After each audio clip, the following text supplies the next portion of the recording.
दोस्तों, good morning. इस नई सुबह के साथ आपके लिए एक नई वीडियो। जैसा कि आप देख पा रहे हैं, सब्जेक्ट स्क्वायर आपके लिए लाया है एक्सटीरियर एंगल प्रॉपर्टी का कॉन्सेप्ट, जो कि बहुत बच्चों ने सुना है, करा है, लेकिन भूल चुके हैं। तो उन्हीं के लिए ये आज की वीडियो कारगर होगी।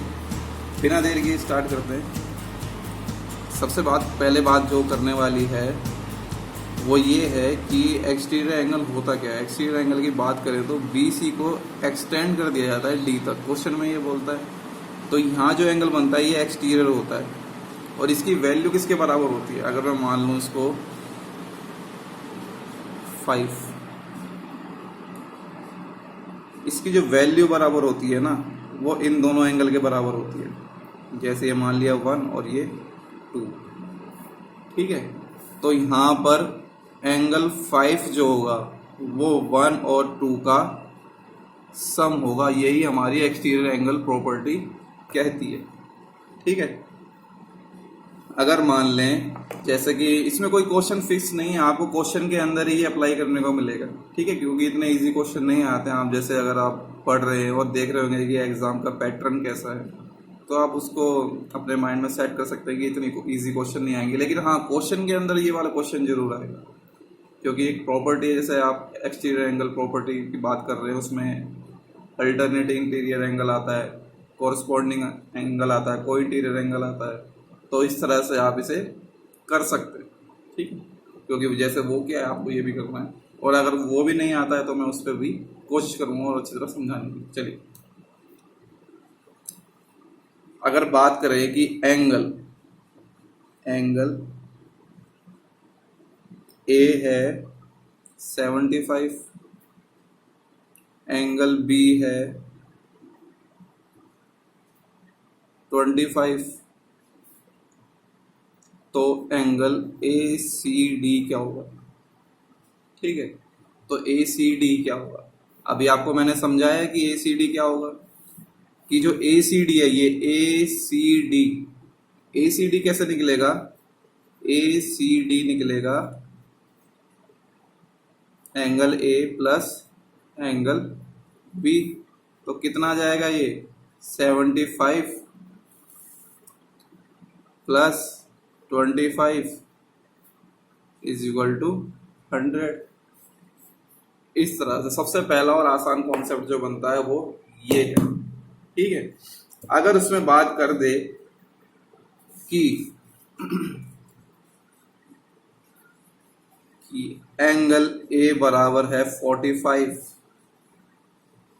एंगल C बराबर है 65, तो बताइए ACD क्या होगा। अब आपको एक चीज याद रखनी है, एक कॉन्सेप्ट आता है मैथ्स में, लीनियर पेयर मीन्स एक लाइन है, अगर उसे इस तरह से या इस तरह से कैसे भी कट कर रहा है, कोई लाइन ट्रांसवर्सल है उसके ऊपर, तो ये जो एंगल होगा और ये वाला जो एंगल होगा, इन दोनों का जो सम होगा वो 180 होगा। ये लीनियर पेयर होता है। अगर आप इस फिगर में देखें तो एंगल C ये रहा और ये क्या है, ACD है। ये जो बात कर रहा है ना, ये एंगल A एंगल C की, तो वो ये वाला है। इससे कंपेयर नहीं करना है कि एंगल C तो ये भी बन रहा है, नहीं। तो इसमें ध्यान देने वाली बात ये है कि 45 हो गया, ये 65 हो गया। अब या तो आप एंगल सम प्रॉपर्टी से इसे और इसे 180 में से माइनस करें, तब जाके ये निकलेगा, या डायरेक्ट आप 180 में से 65 माइनस कर दें तो ये निकल जाएगा। क्योंकि इन दोनों का सम किसके बराबर होता है, यहाँ पर इन दोनों का सम होता है 180 के बराबर। अगर ये है तो ये 180 में से माइनस करने पर निकल जाएगा, ठीक है भाइयों। चलिए इसमें एक आगे की बात करते हैं। देखिए, अब जो इसमें दूसरा कॉन्सेप्ट बनता है एक्सटीरियर एंगल प्रॉपर्टी में, वो ये है कि एंगल A है 45, एंगल A 45 है, एंगल B है एंगल B एंगल बी है 3/5 ऑफ एंगल ए। यहाँ पर अब अगर आप देखें तो ये कितना हो गया, ये हो गया 45 हो गया ये। अगर एंगल बी की बात करें तो वो 3/5 है किसका, ए का। अगर हम बी की बात करें तो वो 3/5 है ए का। तो ए कितना है, 45 है, उसका 3/5 कितना होगा, 27। तो ये 27 आ गया। अगर हम ए सी डी की बात करते हैं तो वही जो सबसे पहले समझाया था कि angle A is equal to plus angle B. तो 45 में 27 आजकल प्लस कर रहे हैं तो कितना आ रहा है मार्केट में, 72 आ रहा है। ठीक है बच्चों, तो ये ए सी डी कितना आ जाएगा, 72 आ जाएगा। इसमें कोई समझने वाली बात इतनी बड़ी नहीं है। अगर है तो उसे समझेंगे, अगर नहीं है तो उसे लाइट ले लेंगे, लेकिन याद रखना है माइंड में, बस इतना आपको करना है। अच्छा, अगर आप बात करें थर्ड कॉन्सेप्ट की तो वो थर्ड कॉन्सेप्ट ये है, if angle A C D is equal to 120 and angle A is equal to 75, so find angle B and angle C। आप समझे इस बात को, angle A C D is equal to 120 है, एंगल ए 75 है, ये कितना है 120 है, ये कितना है 75 है। अगर हम देखें इसमें तो आप ऐसे भी निकाल सकते हैं सी को तो इजीली निकल जाएगा। ये कैसे, 180 में से माइनस कर देंगे तो 180 में से माइनस करेंगे तो ये कितना आएगा, ये आ जाएगा।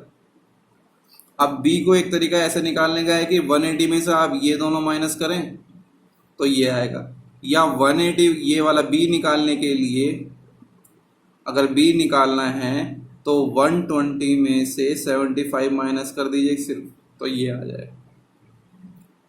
ठीक है, एक तरीका ये है कि 180 में से 75 और 60 डिग्री माइनस करें तो ये आएगा, या अगर एंगल बी निकालना है तो 120 में से 75 माइनस कर दें तो ये आ जाएगा। इसमें ये 2-3 तरह के कॉन्सेप्ट बनते हैं जो आपको पूरी तरह से आने चाहिए, और आई होप आपको आए भी होंगे इससे। ठीक है दोस्तों, आप करते रहिए प्रोग्रेस। अगर किसी को लगता है कि मैं मैथ्स में वीक हूँ तो आप ये मत समझिए कि आप वीक हैं, बस आपको प्रैक्टिस करने की ज़रूरत है। जो वीक वर्ड होता है उसको हम एबॉलिश कर सकते हैं on the dealt of practice. आप प्रैक्टिस करते रहिए, क्योंकि मैथ्स ऐसा सब्जेक्ट है जो प्रैक्टिस मांगता है। जो ये रोना गाते रहते हैं कि हमें मैथ्स नहीं आता, वो मैथ्स को इसलिए रोते रहते हैं क्योंकि वो प्रैक्टिस तो करते नहीं है। क्योंकि अगर प्रैक्टिस कर लेंगे तो रो नहीं पाएंगे, खुशी होगी कि उन्हें मैथ्स आ गई।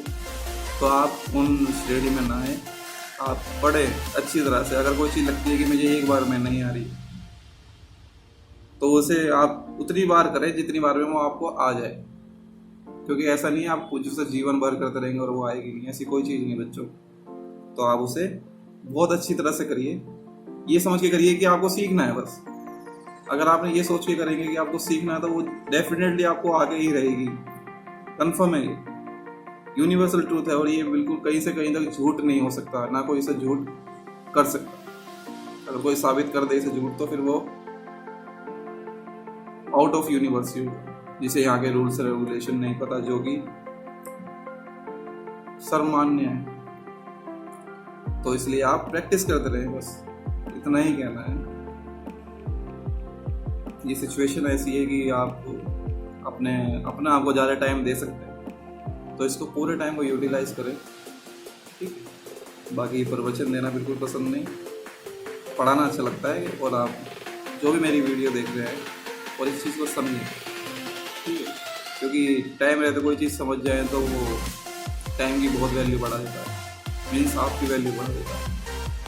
ठीक है दोस्तों, चलिए मिलते हैं किसी अगली नेक्स्ट वीडियो में किसी नए टॉपिक के साथ। ठीक है दोस्तों, ओके, थैंक यू आप सभी का भाई।